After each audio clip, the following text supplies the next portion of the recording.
days, still it happens. Hmm? Yes, yes.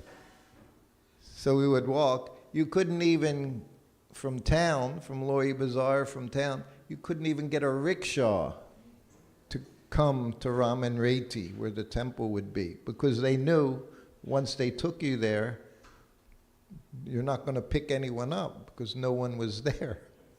So they had no ride, so they wouldn't even take you to this isolated place in Raman Reti.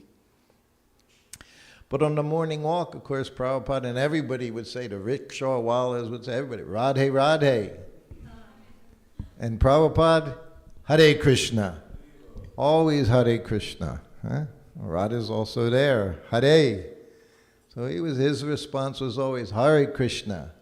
This is what he gave us, Hare Krishna. I got off track, which I do a lot when I speak, but that's okay.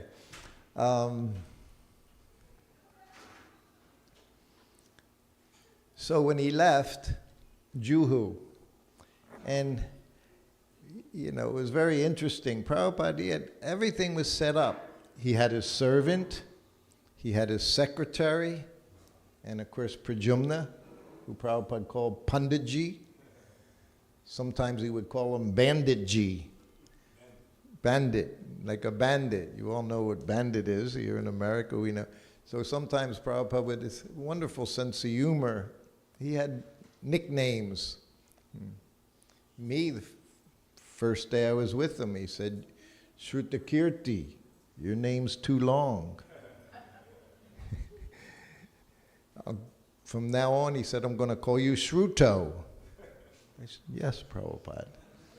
One day he called me Shruto, never always was Srutakirti after that. But he did that, he said that. I'll call you Shruto, he said. So this trip, now this is 1975. So 10 years since Prabhupada came to America. And we know the struggles Prabhupada went to before he came to America. Huh? He didn't just sell books. He had to write the books. He had to get the books printed. He had to go to the printer. He had to get the money. And nothing was there. Everything was struggle. So now, 10 years later, there wasn't a struggle. So Prabhupada, as he's going to all these different temples, he's seeing what happened.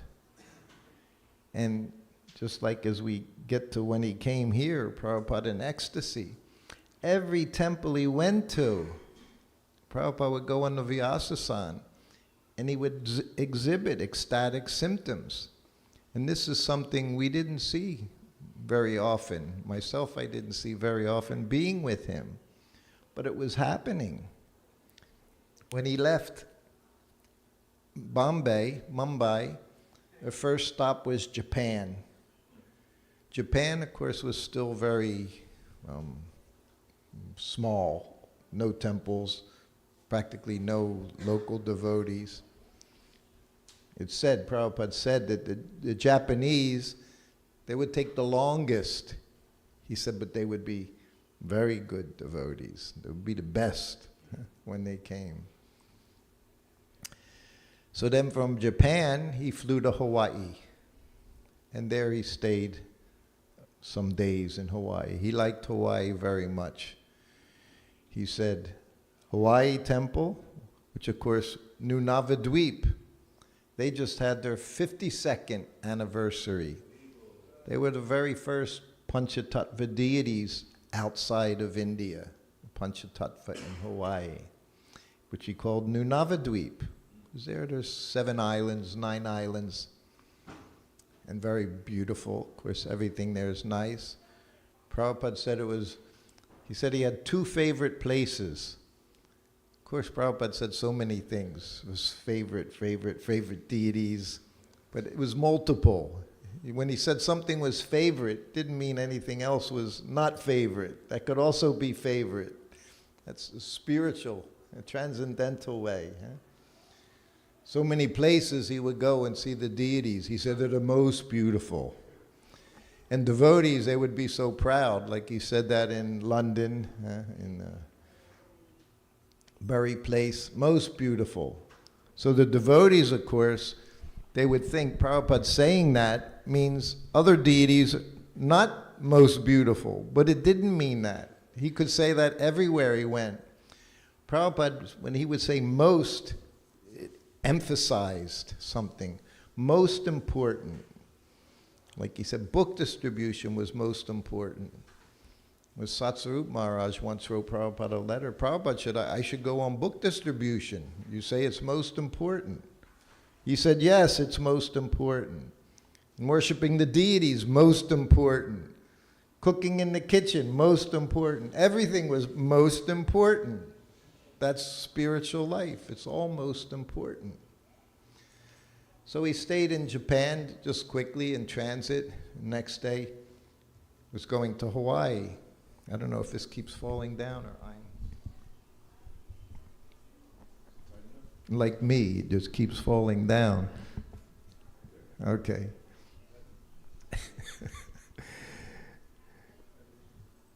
So from Japan to Hawaii, Prabhupada had a little fun on the airplane. We always knew he would sit at the window seat.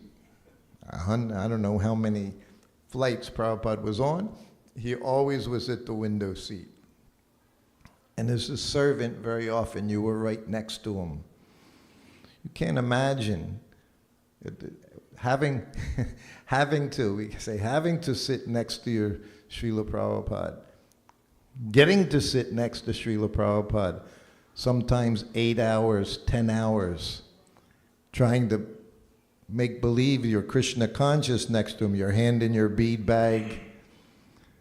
In those days, they would have the big TV in the front of the airplane, you know, in each department. You didn't have the screen right in the seat in front of you. You had a few screens in every section of the plane.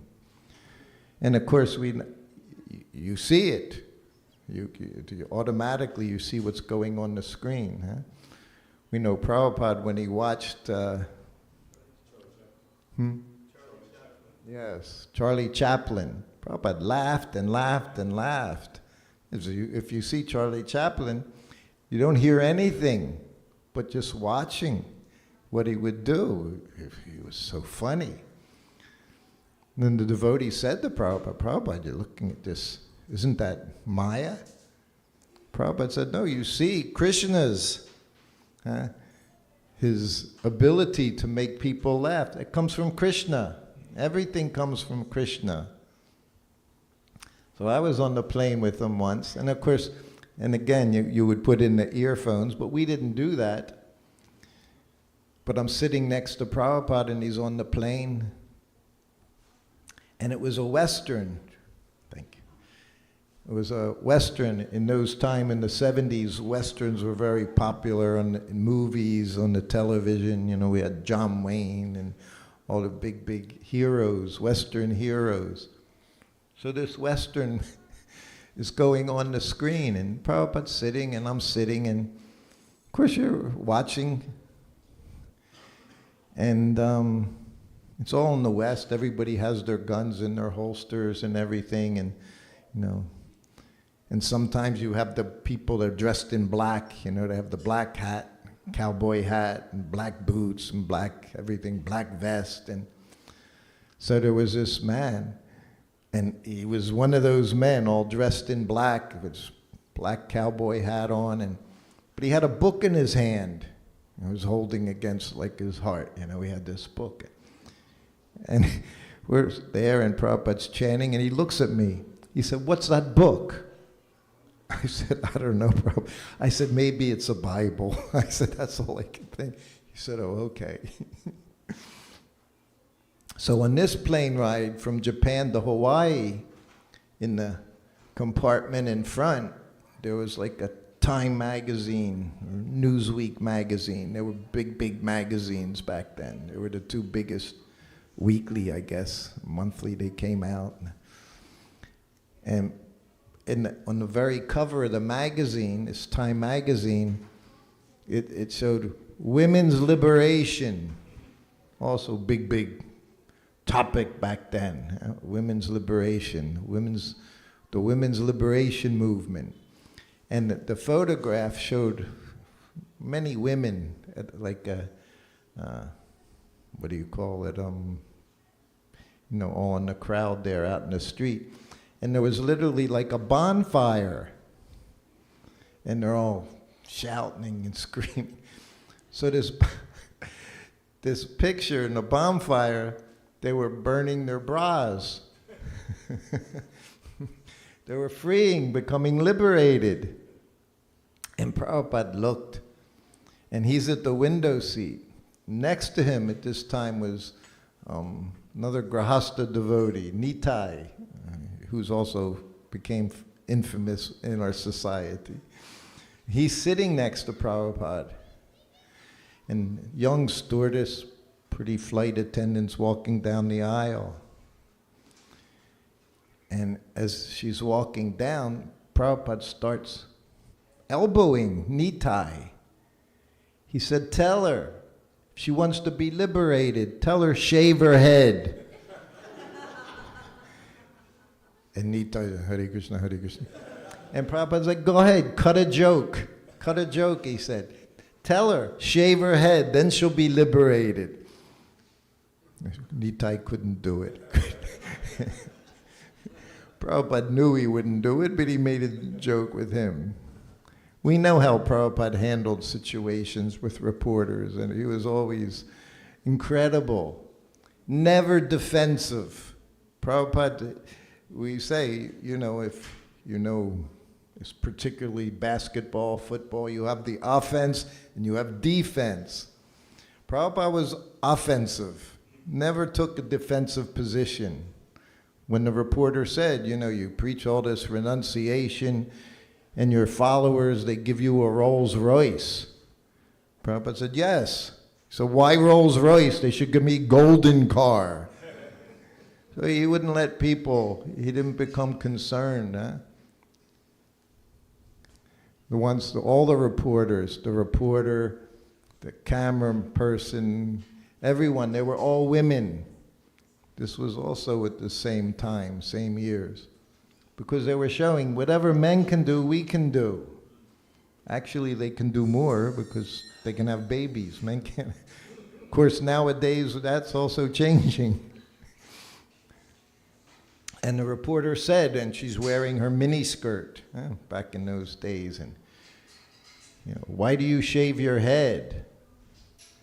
And whenever anyone asked Prabhupada that question, he was finished. He said, these people, they have no intelligence to ask such useless question. Here he is, can answer any question you're going to ask him, any philosophical question about life, what to do, why to do it, why I'm here. And she goes, why do you shave your head? And we know Prabhupada's response. Why do you shave your legs? He said, keep a cool head and warm legs. So then he got to Hawaii, and there's Panchatattva. Lord Chaitanya, Nityananda, a whole Panchatattva there. I said, Prabhupada, 2 places, favorite places, Hawaii and Juhu. Why? Why were they his favorite places? Not cheating, you know all the answers. That's my wife knows all the answers. Dobbs. Prabhupada liked Dobbs. I have one godbrother, his favorite story about Srila Prabhupada. In Juhu, Prabhupada at that time was on the 2nd floor flat. And he had his sitting room and he had a bedroom, and my room was what they call the hall, the living room. Just had my mat in the living room. Prabhupada's schedule, very regulated, every day. Massage, 11 o'clock massage, 1.5 hours. sometimes 1 hour, 15 minutes, sometimes almost 2 hours. And while the massage is going on, the cooker somewhere steaming his vegetables, steaming the rice, cooking the dal. I say it was the most anxiety-filled time, 2 hours. I had 2 hours of anxiety, wondering what's going on with the cooker as I'm massaging Prabhupada. He showed me how to use the cooker for 3 days in Dallas, just across the road here, little west of here, Dallas Temple. But all the time I'd be worried. Imagine cauliflower, potato, eggplant, whatever it is, being steamed for an hour and a half. Somehow or other it didn't turn to mush, because he showed me just how to put the flame. Prabhupada was expert with everything. He was expert with the flame. Saying he showed me how to cook. One night he came in. Prabhupada, he would also have meals in the evening. Lunchtime was always the same. Rice, chapatis, dal, whatever vegetables were available where we were. I would make some combination, chaunce them the way he showed me, a little bit of ghee. But in the evening, that was very wonderful. One evening he came in, "Do you know how to make paratha?" I said, "No, Prabhupada, I've never made. I'll show you." And then he said, "Make a chapati dough and call me when you're ready." So he went back into his room. I made a chapati dough. And then I said, "Prabhupada, dough's ready." Then he came back to the room. This was in Los Angeles, New Dwarka. My kitchen was my room, sitting on the floor with just a 2x10 piece of wood on 2 cinder blocks, a bucket of water, and a 2-burner gas stove that was connected to what used to be your heater, gas heater, but that was the stove. So he came in, and of course we had the skillet, cast iron skillet. He put it on, put the heat on. So he said, "Now roll a chapati." He said, "But use ghee instead of flour. Ghee on the surface, ghee on the top, and roll it into a circle." And he's just watching me. He's having me do it, but he's watching. So then after I rolled the chapati made with ghee, he said, "Now you fold it in half and put some more ghee on the top and roll it again." He said, "Now put more ghee, and then of course you make it into quarters. So it looks like like a triangle, rounded triangle. But ghee everywhere, ghee, ghee, ghee, ghee. Oil, Prabhupada said, is for the outside of the body." We always fight that, don't we? Oil for the outside, ghee for the inside. Most healthy thing you can take. If you want your joints to feel good when you're in your 70s, you have to put ghee inside the body, lubrication. That's our oil for the engine. So ghee, everywhere ghee. So then on the skillet, he said, "Put some ghee." And then we put it on there. Of course, he said, "Put ghee on the top." So I put ghee on the top. And then flipped it over. It's on a medium flame. Flipped it over, put more ghee on the top.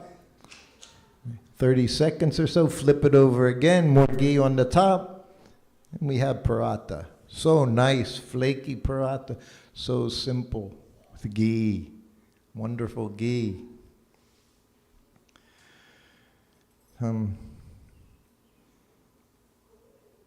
So, from Hawaii, next stop was Los Angeles, another wonderful place, Los Angeles.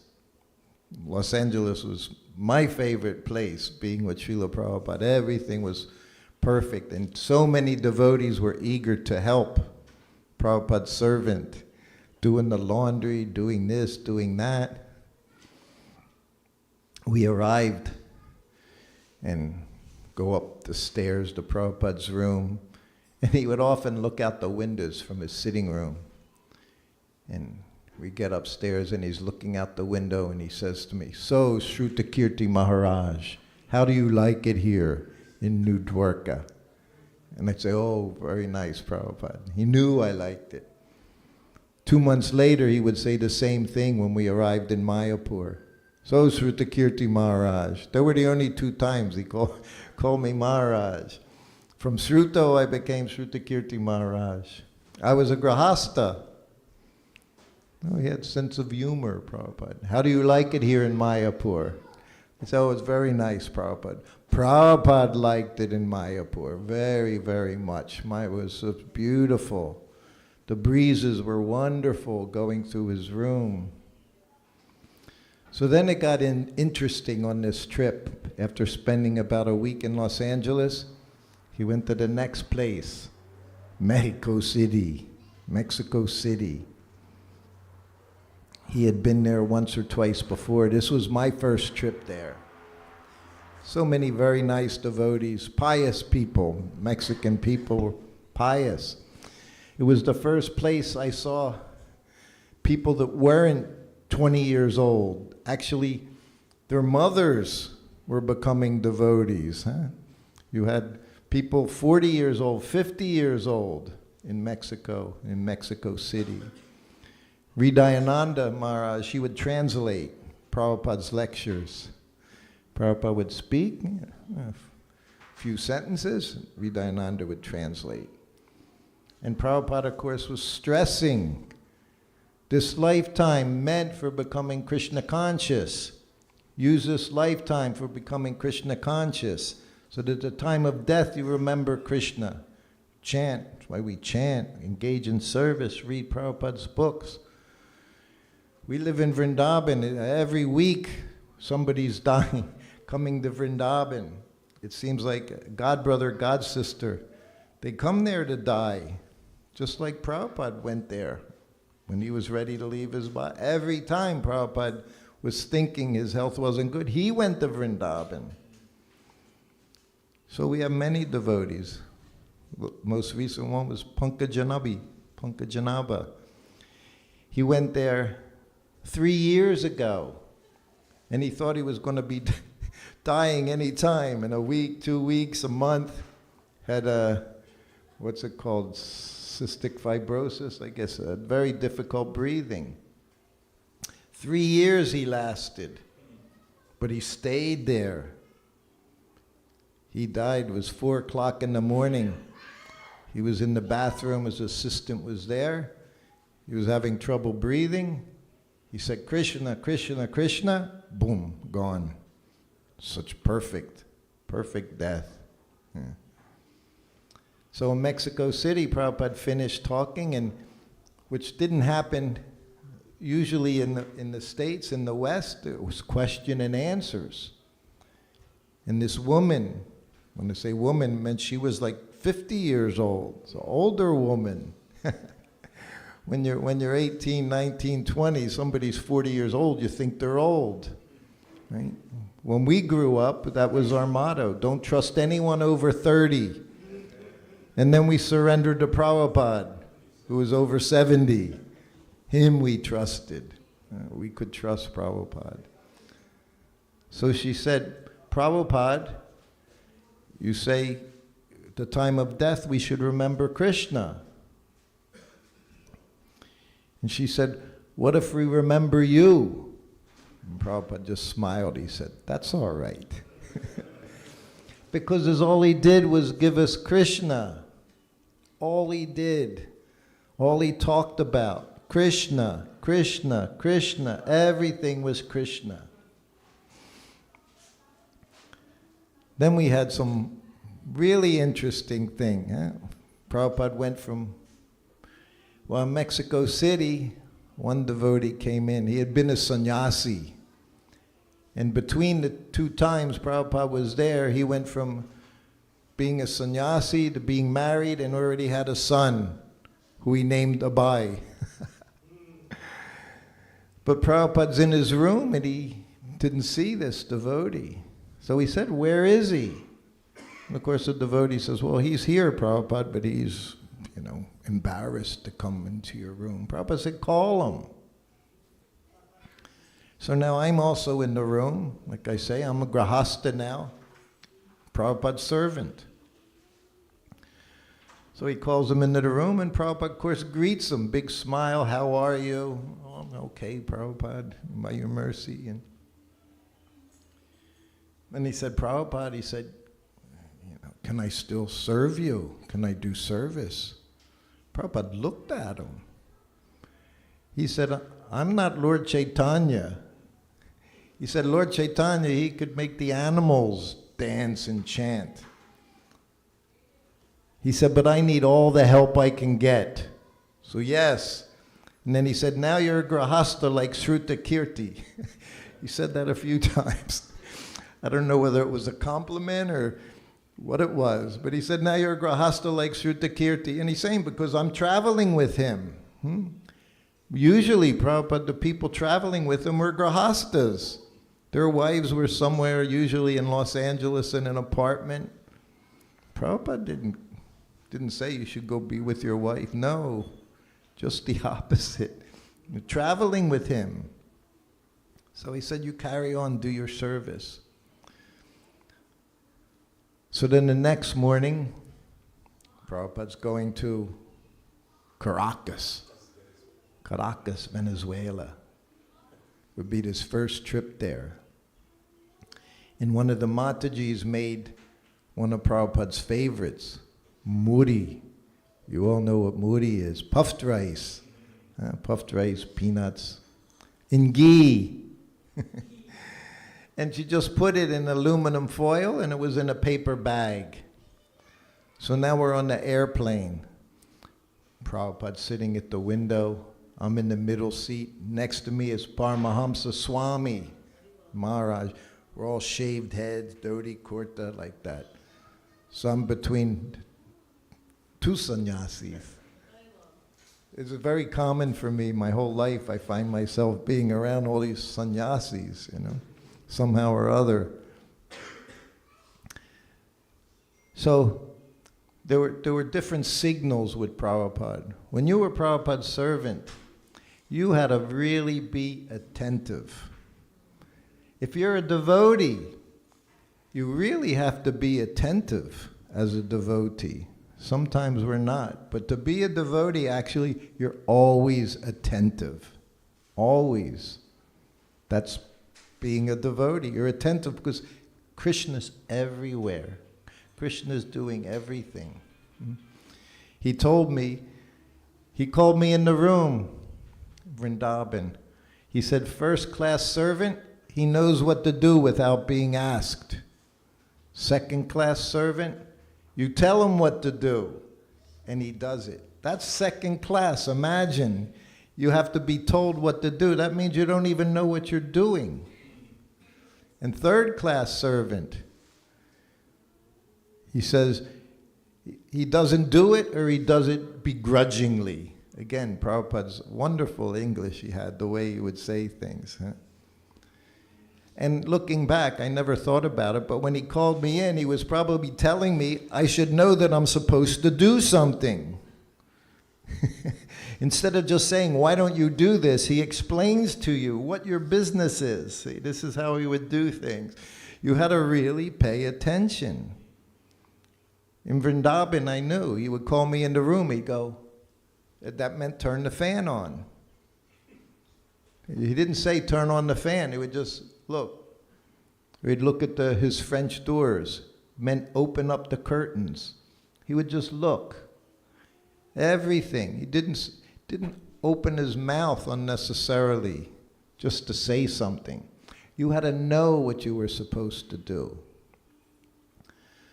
So in the airplane, we know you have takeoff. So then what happens? In those times, they had the no smoking signs as well. And we, of course, they had no smoking sections, which we were always in. But then what happens? You hear bing, and the fasten your seatbelt sign goes off. So what does that mean? It means Prabhupada's going to take prasadam now, because the fasten seatbelt sign is off. Now you can put the tray table down. Prabhupada really enjoyed prasadam. Can say that. We see so many things, we have different devotees will say this, and Prabhupada said ideal diet is, just some fruit and milk, but that's not what Prabhupada did. Prabhupada took prasadam. 3 times a day he had dairy.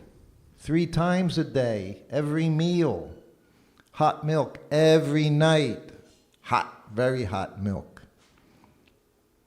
So the light goes out. Time for prasadam. He didn't have to say, time for prasadam. I know already. He just looks at you. What are you waiting for? I'm hungry. So I put his table down, open the bag, aluminum foil, open up the aluminum foil with puffed rice and peanuts, and I put it before Prabhupada. And Paramahamsa and I were just sitting next to him. We would just sit quietly. That's what you did. You couldn't talk unless you were going to talk some pastimes of Krishna or something. No small talk. Prabhupada never did small talk. And he didn't want to hear anyone else. He would say gossip. He didn't say prajalpa. He would say gossip. There's all this gossip, he said, destroys your Krishna consciousness. So Prabhupada, we know how nicely. And of course, he didn't say, Sarira Vijajal Tendritahi. No. Just started taking prasadam. And he'd throw it in his mouth. He didn't put his fingers in his mouth. You just push it in there, magically. Some things Prabhupada did we thought was magic when we first saw it. When we saw how he drank water without the cup touching his lips, to us that was like, wow, who does that? Everyone does that in India, but for us it was mystical. Prabhupada told him early on how in India he would sit in the back seat of the car, and the devotees were thinking, we have mystic powers, he's sitting in the back seat and the car's moving. They didn't think he had a driver. So he eats half of it. Why did he eat half of it? Because he has 2 servants next to him who he has to see. They also have to take prasadam. He could have eaten all of it, but he's conscious. He's thoughtful, always thinking of everyone else. So he ate half, and then he looked at me, he said, now you can take. Very simple. So now I move it over to my tray. I close his tray. And I put it in 2 pieces, rip the aluminum foil down the middle, half to Paramahamsa, half to me. And now we're eating Prabhupada's Maha Prasadam. Yes, I was very fortunate. I had so much Maha Prasadam from Prabhupada. So now we're eating. And this flight attendant, another young lady, she's walking down the aisle. And of course, we say we stuck out like a sore thumb. Everybody, and this is Caracas, Venezuela. Nobody knows who Hare Krishnas are. They've never seen such things. Shaved heads, there's paint on our foreheads, funny clothes, very colorful. So she was walking down and she stops right in front of Paramahamsa.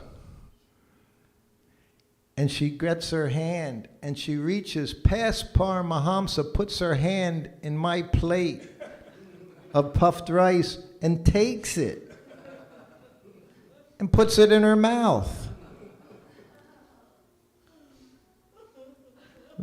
Incredible. The most amazing thing. Paramahamsa, he's still eating. He doesn't care. We're devotees. Prasadam, nothing. You're having prasadam, hurricanes can be going on. You're going to eat your prasadam. You've been waiting for 4 hours since your last meal. We're very hungry.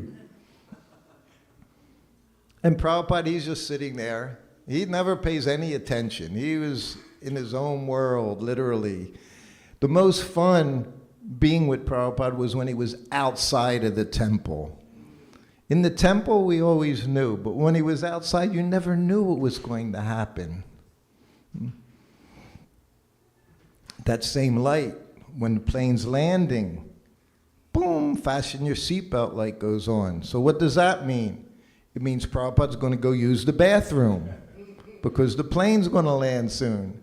Stewardess says, no, sit down, sit down. Prabhupada doesn't, like he doesn't even understand English, just walking, and I have to follow him.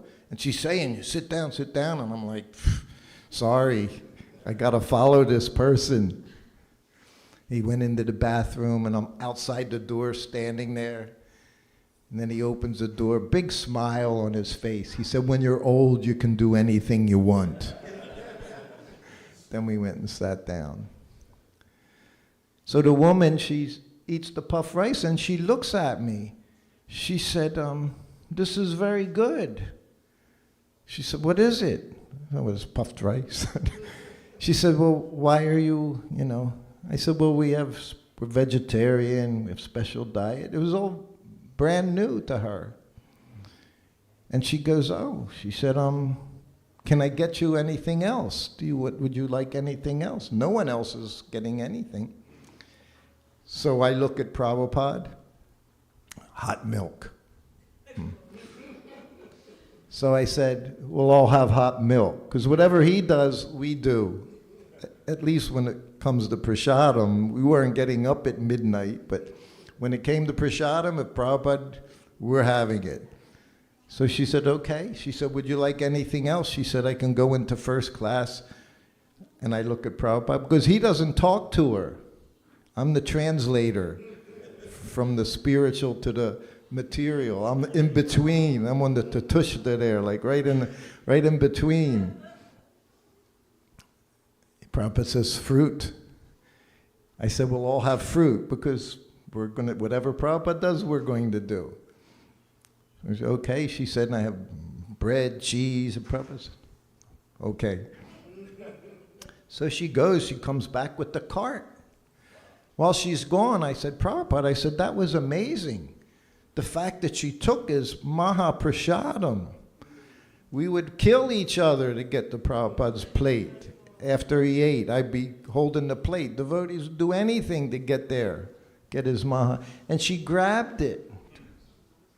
Super soul. And when I said it was amazing, Prabhupada said, oh, he said, women like to serve. He didn't acknowledge her taking his Mahaprasadam. He just acknowledged that she wanted to do something, wanted to bring us milk, bring us fruit. So he ignored the fact that she grabbed Prabhupada's puffed rice from my plate, which was also peculiar because I was in the middle. I wasn't in the aisle seat, so who knows? I don't even understand. So then she came back with everything, and we set it up. I do everything because I'm the servant. I put the milk, the Prabhupada, myself, Paramahamsa, the fruit, some cheese, bread. So then you just watch. As soon as Prabhupada puts something to his lips, it's prasadam.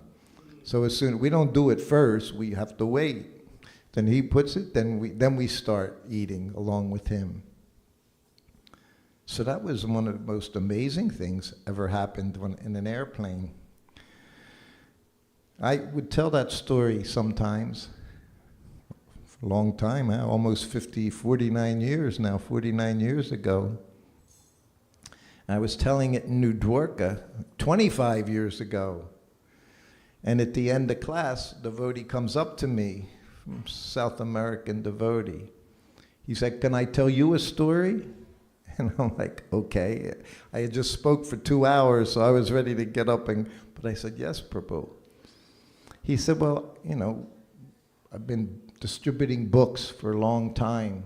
He said, when we go down in South America, Brazil, all these things, and they're not big cities, they would go in jeeps, he said, and they would go to the villages, go to the town centers.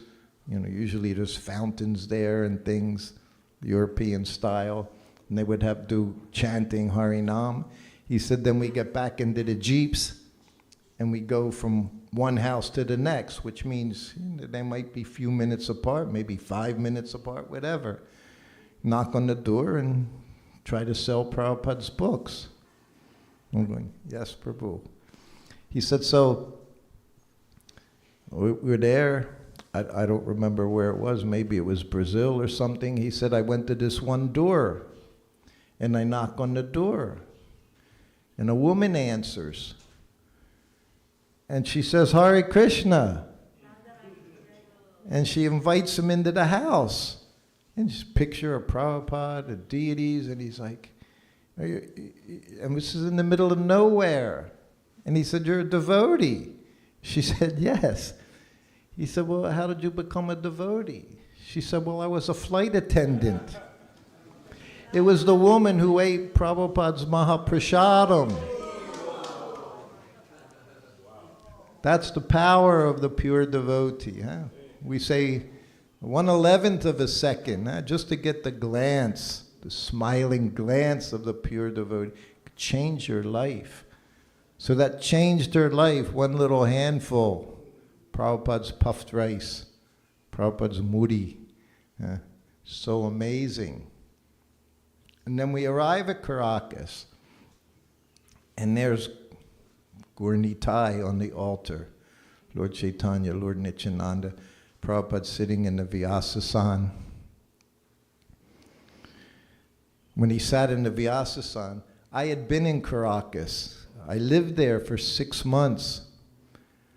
I was with Prabhupada for 16 months, and then I left him on my own, got married, and somehow or other, I wound up in Caracas, Venezuela. Chiksukananda offered me to come to Caracas, he said. So I was the Brahmin in the temple. So I got to know all the devotees. Havidas was there at the time, and Virabahu. They were all bhaktas. So now, it was a year later, and I'm coming to the temple as Prabhupada's servant. They knew I had been Prabhupada's servant. But I was very happy to come there again, Prabhupada's servant. Little bit of pride, maybe a lot of pride, maybe too much pride. Any pride's too much pride. So Prabhupada's getting on the Vyasasan, and for me, that's a busy time. You have to do different things, take his cane, get his book, get his glasses, see if he needs anything.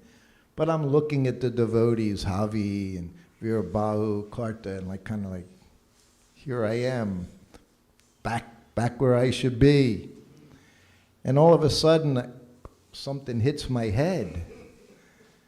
And I look, Prabhupada had to take his socks off because I wasn't doing it. I wasn't doing my service. He took his socks off, rolled it into a ball, and threw them at me. Let me know who you are. That's what he would say, who you are. Huh? Such a big devotee. Who you think you are. So that's how he did it. Didn't have to say anything, just threw sock ball at my head. Prabhupada's socks. That was also blessing. Huh? We want blessings. We should bring those blessings, Vishaka. Prabhupada's socks, yeah. I have Prabhupada's slippers. I travel with them. They were from a trip, Japan Airlines. Back in those days, everybody got slippers. So for the flight, I put them on Prabhupada's feet and then took them off, and somehow or other, one of the few things I managed to keep that Prabhupada gave me, or I managed to get from Srila Prabhupada. So then he started speaking, and he said, Lord Chaitanya, Lord Nityananda, they've traveled very far to be with you. So personal. Persons. Actually, we know Prabhupada traveled so far to bring Lord Chaitanya, Lord Nityananda to you. And Prabhupada spoke for a few minutes, but then he just stopped. Tears are coming out of his eyes. As we're going from place to place, I don't know Prabhupada's internal feelings, but what it felt like was he was seeing what he had accomplished. Everywhere he went now, packed temple rooms, people chanting, dancing, everywhere he went. After so much struggle, so much work he had done, and he accomplished spreading Krishna consciousness all around the world. He did it. He fulfilled the predictions of Lord Chaitanya. Bhaktivinoda Thakur saying when they hear in Mayapur, the Germans, the French, the Russians, Prabhupada mentioned, or Bhaktivinoda Thakur mentioned all these different countries, all these different languages. And he did it. And he was in ecstasy, seeing Lord Chaitanya. He stayed in Caracas for a week, initiated devotees, Vaishnavas. Then from Caracas, he went to Miami. Prabhupada called it Miami. And that was also very, same thing. Prabhupada sat in the Vyasasana. There's Lord Chaitanya, Lord Nityananda. And Prabhupada says, they're very, very merciful. He said, to come here. He said, maybe someday, he said, you can have Radha Krishna. He said, but he said, you have to be very, very careful not to make offense. He said, Lord Chaitanya is so merciful. Even you make some offense accidentally, they don't mind. Lord Chaitanya doesn't mind, he's so kind. He said, but already, he said, Lord Chaitanya, Radha Krishna is here. And then again, he started crying. So I had been with Prabhupada now for some months, and my fear was always India. So I was always sick in India. That was fast. I was always sick in India. So I had tried to make arrangements. I wanted Nanda Kumar to come be his servant in India. He liked India. So when we arrive in Miami, and now I have a wife and a child in Hawaii. I've never even seen this child. I'm traveling with Prabhupada. So I'm a little bit confused, like Arjuna. Well, I was confused about my duty. What are my duties? What should I do? What are my attachments? So we stayed in what was the temple president's cottage at the time. That was Abhirama, was temple president. So the cottage became Prabhupada's home for those couple of days. So Prabhupada arrives at the temple in Miami, and I have his white bag and his suitcase, just one little suitcase. And we go into the cottage. And as soon as we go in, there's like a hallway. And on the wall, there's a painting, Krishna and Arjuna in the chariot. And Prabhupada stopped, and he's looking at the painting. He said, I like this painting very much. And we say, I took the bait. And usually I'd be very quiet, because when Prabhupada says something, there's a lot in that statement. And of course I said, why is that, Srila Prabhupada? And he looked at me, his Grahasta servant. He looked at me. He said, just see. He said, Arjuna, and it's like this, hand on his head. He said, Arjuna is in anxiety. Why? He said, because Krishna is telling him, you have to kill your relatives and your friends.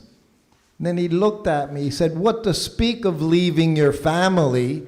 If Krishna wants, you have to kill your family. It went right over my head. It wasn't until decades later when I was writing my book that I realized Prabhupada was telling me, your job is you be with me. You're my servant.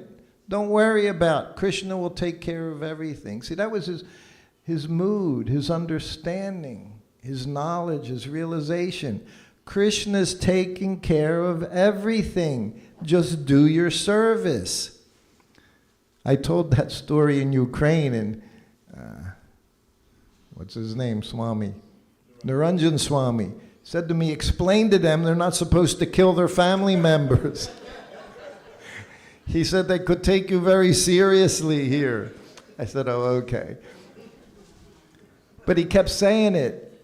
Huh? If Krishna wants, you have to kill your family members. Our business is to serve Krishna. That's our main business. And our other business is to get our other family members to also serve Krishna.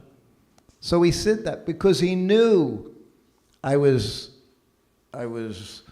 not fixed in staying with him. Anyway, then where did he go next?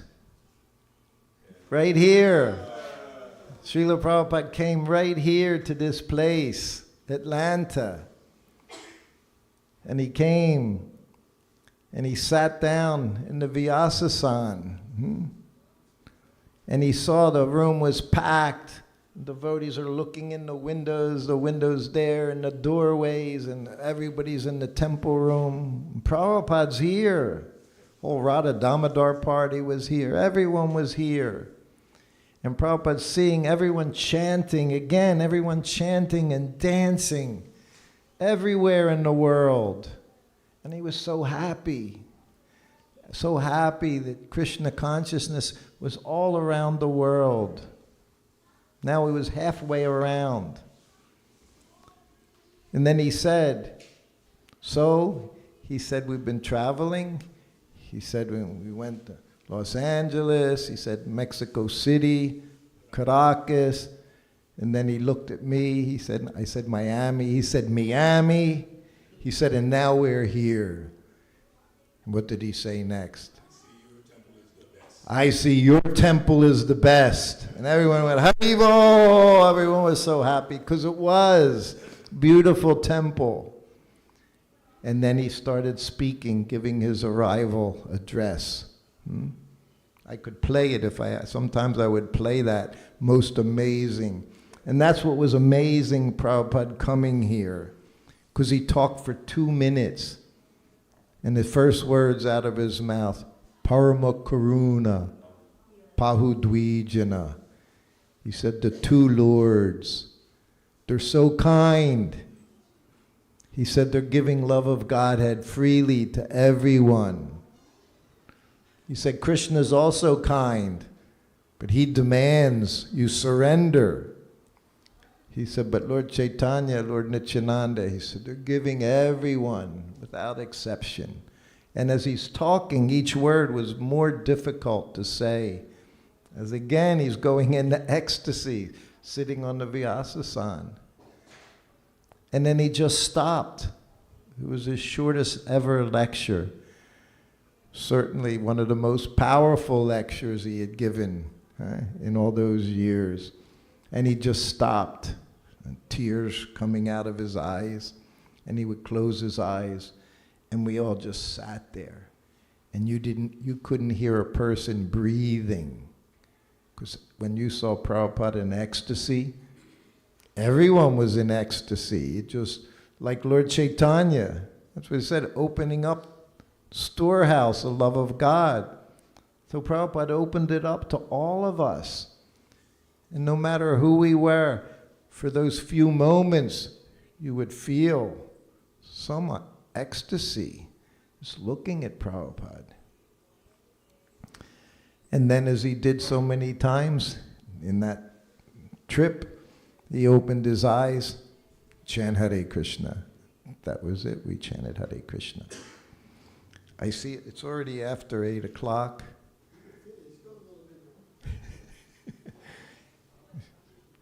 So, and then he said, was it that day? Then he said, you know how to chant? Parama Karuna. And of course everybody said, yes, Prabhupada. Nobody knew anything. And Prabhupada grabbed the mridanga and was all funky because it was humid out, and a boom, boom. And Prabhupada started playing with the mridanga, moving it and tapping, and he brought up the pitch of the mridanga. And of course, it was 1-2. Nobody knew how to do that. Still, you know, anyone chants that bhajan in that way, that melody, they get so confused. And then Prabhupada said, you practice. He said, and we'll do it again. So that was that day.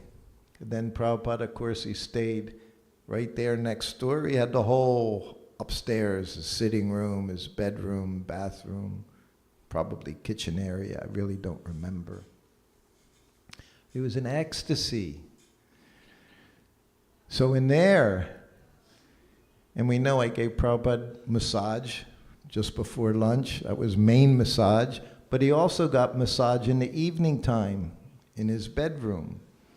The lights wouldn't be on. It was the most intimate time of the day. For me, it was the favorite time of the day because no one ever walked into Prabhupada's room. So you're alone with him. So that felt very special.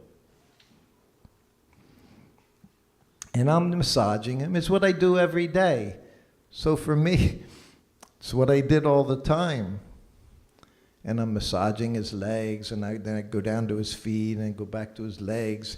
And Prabhupada said, like chapati dough. That's what he told me. You massage like chapati dough. Liked it. Forceful. So as I'm massaging, he's looking at the painting. Another painting he's looking at. Prabhupada would look at paintings. He would see everything. Everything. And this painting was Krishna and Balaram, young boys, lots of calves in Vrindavan. And it was the second time. First time was May 1972. First words out of his mouth. And now again, as I'm massaging him, he's looking at the painting and he says, I like the cowherd boys very much. And then my antennas went up.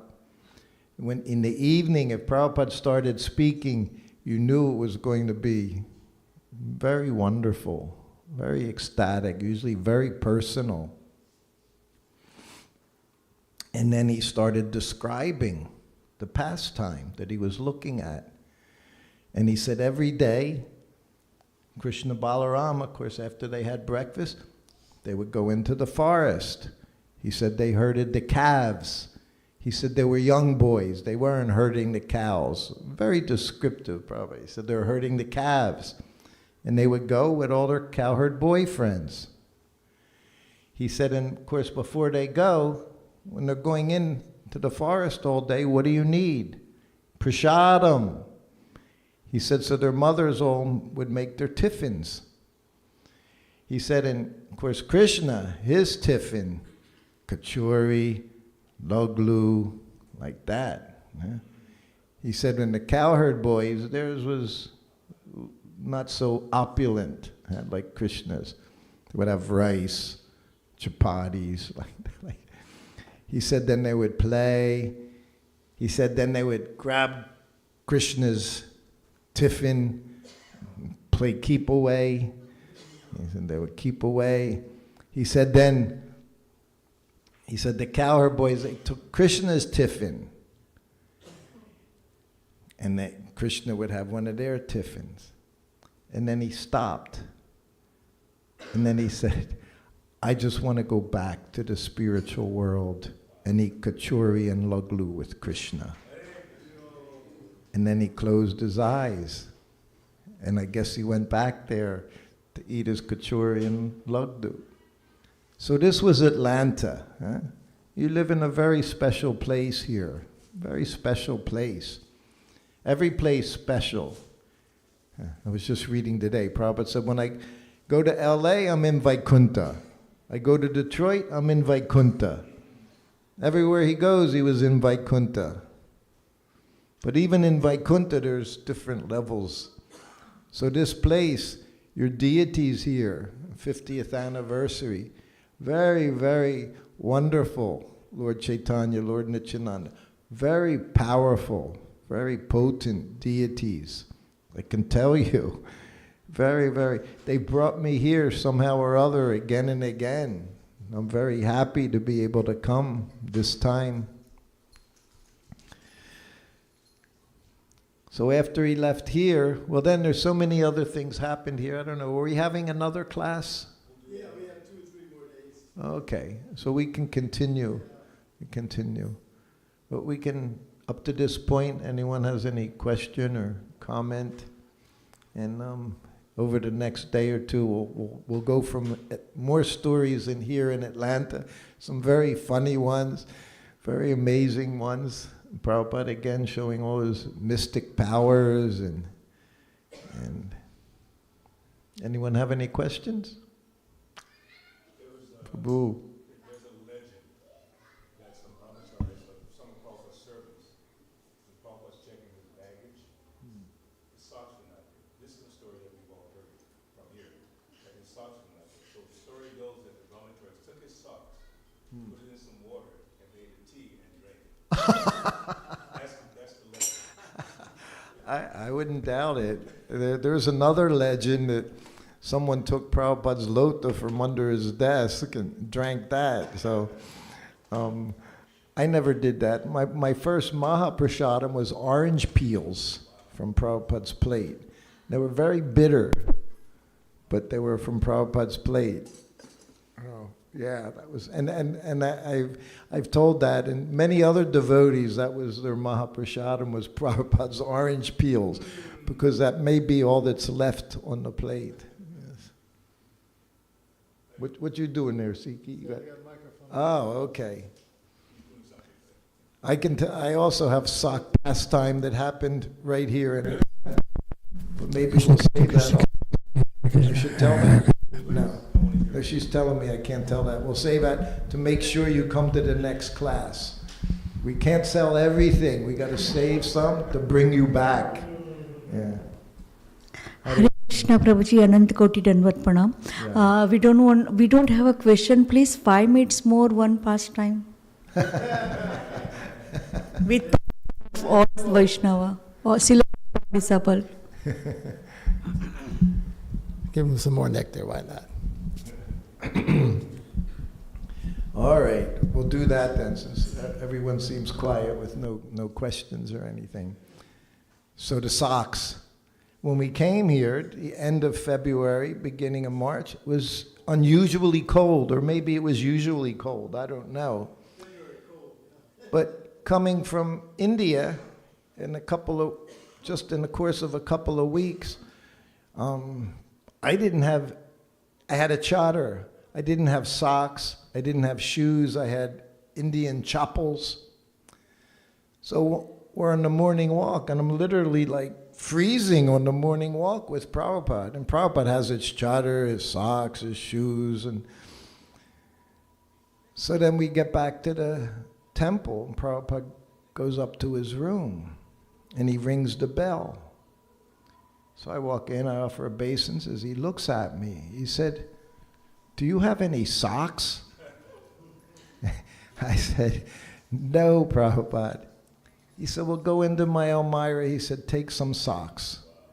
I said, "Prabhupada, I can't use your socks." He said, "If I say you can do it, you can do it." And I was with Prabhupada long enough. If he offered me something, I grabbed it with both hands. And that's actually a duty. Whatever the spiritual master offers you, you have one duty: take it, because he's offering it to you. He's reciprocating. This is what devotees were supposed to do. And Prabhupada did it. And he said, "Do you have shoes?" And then I'm like, "Prabhupada," I said, "No." I said, "But I can't wear your shoes." He had just been given a new pair of shoes. And he said the same thing. He said, "If I say you can do it, you can do it." He said, "So take my shoes." So now I'm holding Prabhupada's socks and his shoes in my hand. And he said, "How about the others? Do they need socks?" And I said, "Well, probably, Prabhupada." He said, "Well, take some more socks." The others meant Nitai and Paramahamsa. We were all traveling together. He said, "Take some socks." I said, "Yes, Prabhupada. Thank you, Prabhupada." And then he looked at me. He said, when the spiritual master gives you something, he said, in his presence, you can use it. He said, but once he's gone, it becomes worshipable. I said, yes, Prabhupada. And I always remember that because sometimes I would see someone wearing and they say, this was Prabhupada's. And I'm like, you're not supposed to wear it. You know, it should be on the altar, on your altar somewhere. This is worshipable. Even as a Catholic boy, I knew that. We had relics, first class, second class, third class relics. I remember as a kid, you know. So these were Prabhupada's items. So now I have shoes, I have multiple pairs of socks, and I'm in ecstasy. Prabhupada, imagine, he took his socks. So then I go into the servants' quarters where Paramahamsa and Nitai are there. And I knew, like Prabhupada, also, you know, by his association, I knew I'm going to make a little joke with my godbrothers. Because that's what we did when we were with Prabhupada. That's how we broke the tension, was by just picking on one another. This is what guys do. So I went in and I said, look what Prabhupada gave me to wear. He gave me his socks, he gave me his shoes, and they looked at me. You can't use them. You can't wear Prabhupada's socks, you can't wear Prabhupada's shoes. And I'm like, oh, okay, because he gave me socks for you too. And they're like, okay. How quickly they changed once they knew the sour grapes went away. So this was our life. But this is how Prabhupada took care of us. And it's why we were just so happy to take care of him, to do whatever little bit we could do. Because he showed he cared, he was so personal, he was so loving. He was so appreciative of whatever little service we did. As he was traveling around the world, spending a couple days here, a couple days here. We're here for 5 days.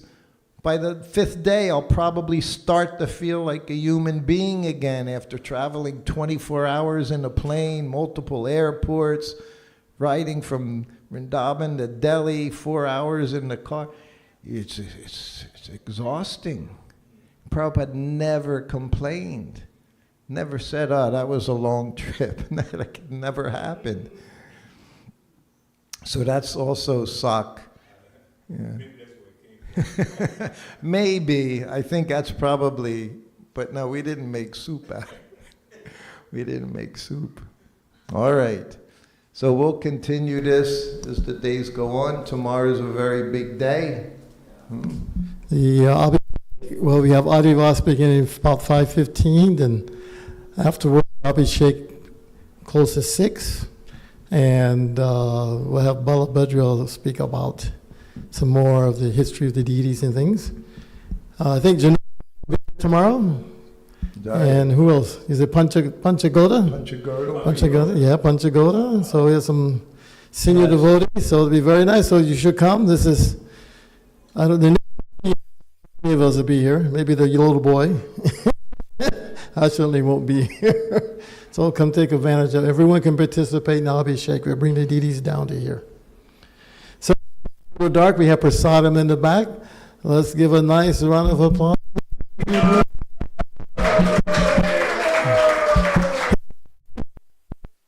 So, to bring my books. He has, how many do you have left? Now, you better get one if you want one.